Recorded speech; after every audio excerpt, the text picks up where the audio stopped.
Le Veloster est un drôle d'engin, il s'agit d'un coupé asymétrique avec deux portes du côté passager et une porte côté conducteur. Lancé en 2011, il vient de subir un léger restylage qui modifie légèrement son look.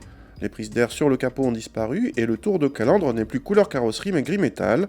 Autre nouveauté, l'arrivée d'une boîte double embrayage sur le 1,6 litre turbo de 186 chevaux, le seul moteur désormais proposé sur le Veloster.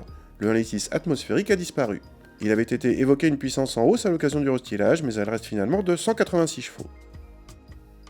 A l'intérieur, on est accueilli par de nouveaux sièges baquets en cuir siglé turbo.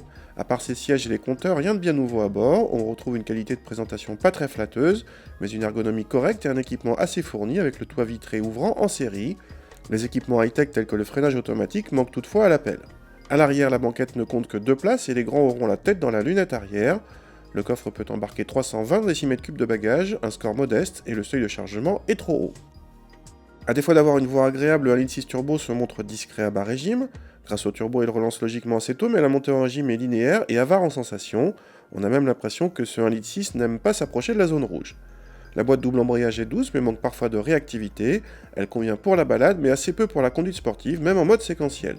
Le Veloster se montre assez ferme à basse vitesse, mais devient plutôt confortable ensuite. Il se montre assez dynamique côté châssis et prend peu de roulis. Du coup, on se dit que quelques chevaux de plus n'auraient pas été de trop. La cousine Kia Ceed GT utilise le même bloc dans une version 204 chevaux, pourquoi pas.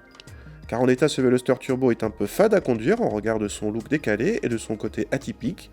Côté budget, cette version frôle les 30 000 € avec une boîte double embrayage vendue 1 200 € de plus que la boîte manuelle. La peinture mat de notre modèle d'essai vaut quant à elle 600 € en option. Les peintures mat ou métallisées sont d'ailleurs les seules options proposées sur ce Veloster Turbo.